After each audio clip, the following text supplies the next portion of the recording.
मैं सिमरन अपना अंदाज न्यूज चैनल में आपका हार्दिक स्वागत करती हूँ। नजर डालते हैं आज की ताजा खबरों पर।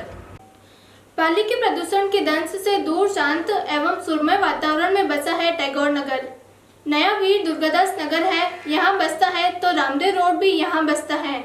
अब यहाँ एक नया स्लम एरिया, नया धारावाही बस रहा है और इसकी जिम्मेदारी लेने को कोई तैयार नहीं है।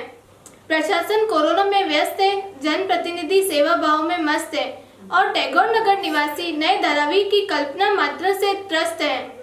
अपना अंदाज न्यूज चैनल प्रशासन के प्रेस नोट से नहीं, पाली की जनता के प्यार की डोर से बंधा है। पाली की जनता जिला कलेक्टर को अंशदीप के नाम से नहीं, आशादीप के नाम से जानने लगी है। टैगोर नगर में पूर्व सांसद श्री पुष्पजी जैन जैसे राष्ट्रीय स्तर के नेता रहे हैं। लोकप्रिय विधायक श्री ज्ञानजी पारक का प्रभाव है यहाँ। मोटूबाई जैसे जनप्रिय एवं प्रभावी वरिष्ठ पार्षद हैं। इस वार्ड के आगंतुक जनप्रतिनिधियों अधिकारियों का सरकारी विश्राम गृह सर्किट हाउस है यहाँ। सोशल डिस्टेंसिंग के अभाव में नया संक्रमण स्थल पनपने जा रहा है ये। इस बारे में टैगोर नगर निवासियों से हमारे news channel coordinator Shri Sampat ji Bhandari ने वार्ता की। पेश है वार्ता। अभी जो आबादी क्षेत्र में जो अननेसेसरी जो लोग रह रहे हैं, तो उनके बारे में आपको क्या कहना? बेसिकली ये लोग पिछले कुछ दिनों से लगातार बढ़ते जा रहे हैं और मैंने सवेरे इन लोगों को 2-3 बार लेडीज़ जो है वो बिना मास्क के, बिना सोशल डिस्टेंसिंग के घूमती थी, तो मैंने उन लोगों को समझाया भी कि भाई आप लोगों को सोशल डिस्टेंसिंग करके और वो रखना चाहिए, लेकिन ये लोग मानते नहीं हैं। दूसरा, दिन में रात में कभी भी आके घर की घंटियाँ बजाएंगे, ये पानी दो, ये करो। मानवता के नाते सभी लोगों ने इनकी मदद की है, लेकिन अब कुछ चीज़ें ऐसी हो रही है कि जिसकी वजह से पूरी कॉलोनी वाले बहुत अपने आप को परेशान महसूस कर रहे हैं और ऐसा लग रहा है कि शायद ये लोग कभी कुछ प्रॉब्लम कर सकते हैं। तो आपको लगता है कि जब इनको समझाने के बाद में ये कोई ऐसे पॉइंट आए कि आइंदा से सर आपके पास नहीं आएंगे या इस गली से नहीं आएंगे? नहीं, उल्टा कल की बात है। कल सवेरे 2 लेडीज़ को मैंने समझाया तो वो लेडी उल्टा मेरे को बहुत ज़्यादा नाराज़ होकर बोलने लगी कि साहब आपको क्या होता है। तब फिर मैं थोड़ा सा उनको चिल्लाया ज़ोर से और मैंने कहा ये तुम्हारा तरीका है, तुम लोगों की वजह से इस टाइप के लोग जो है वही इसमें परेशानी करेंगे देश में। ये मैंने उनको समझाया है। नहीं, इतने लोगों का एक साथ या इकट्ठा होना और उसके बाद कोई कार्रवाई नहीं होना इस कॉलोनी के लिए, सबके लिए दहशत का विषय हो गया है। ये इतने सारे लोग कॉलोनी में सुबह शाम दोपहर घूमते ही रहते हैं, इनको मना करने पर भी ये मानते नहीं हैं और बार बार हर चीज़ के लिए, चाहे वो पानी हो चाहे खाने के लिए हो, प्रशासन को खाना भी पहुंचा रहा है, फिर भी ये लोग घूमते ही रहते हैं। और इस तरह इनका बार बार घूमना और बिना मास्क के घूमना, उनका कोई ऑफिशियली रिकॉर्ड प्रशासन के पास है भी नहीं, ये कहाँ से आए हैं, कौन है। कल कोई घटना भी हो जाती है तो प्रशासन और कोई भी नहीं देख सकता है किसने की और क्या रिकॉर्ड इनका। इनमें कोई कोरोना पॉजिटिव भी हुआ तो ये पूरी कॉलोनी के लिए संकट का विषय है। ये पहले से यहाँ पे थे या अभी है? नहीं, ये पिछले 15-20 दिनों में धीरे धीरे बढ़ते जा रहे हैं। पहले 5-10 लोग थे, फिर 50 हुए, 100, अभी तो संख्या इतनी हो गई है कि गिन पाना ही मुश्किल हो गया। ये 10 दिन पहले जब यहाँ हमारे कॉलोनी के पीछे हलचल होने लगी तो हमने उपखंड अधिकारी को अवगत करवाया था। फिर सदर थाना अधिकारी को भी हमने फ़ोन करके अवगत करवाया था, लेकिन वो बोले ये हमारे हल्का में नहीं आता है, तो फिर कोतवाली में आप शिकायत करो। उसके बाद में हमने न्यूज़ चैनल वालों के माध्यम से भी उनको भी बुलाया था। एडीएम साहब जो है उनके भी कल संज्ञान में करवाया।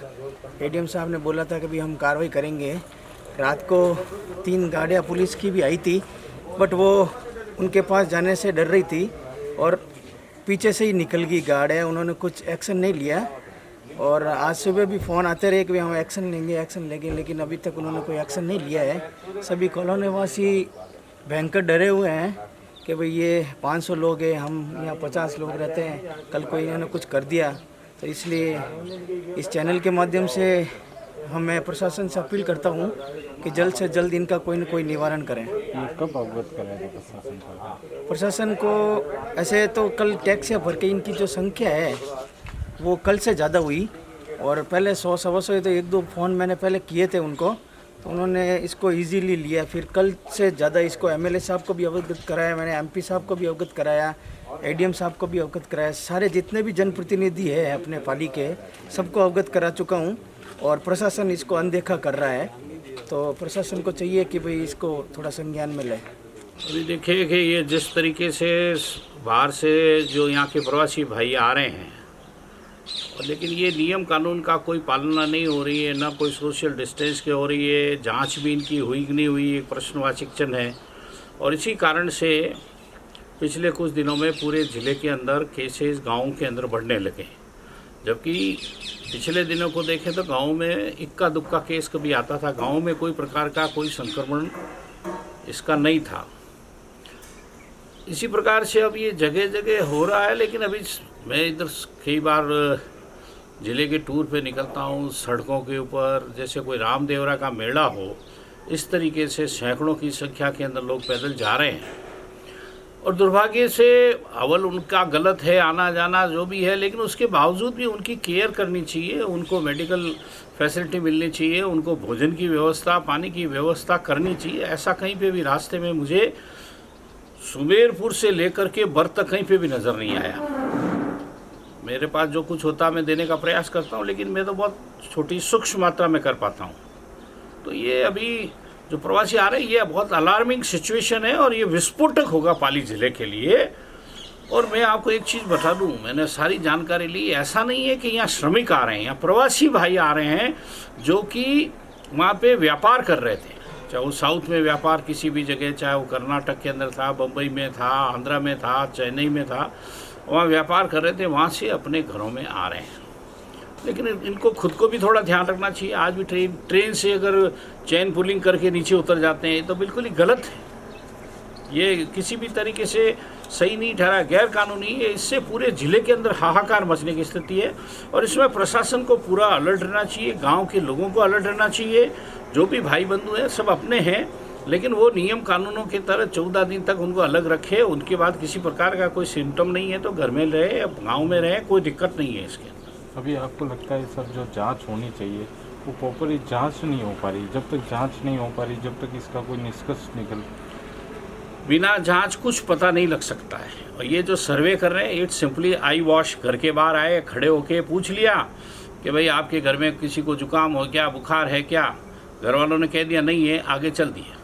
इससे कोई जानकारी नहीं होगी। जब तक लार्ज स्केल के ऊपर इसकी जाँच नहीं होगी, जब तक पेशेंट्स का पता लगना बहुत मुश्किल है।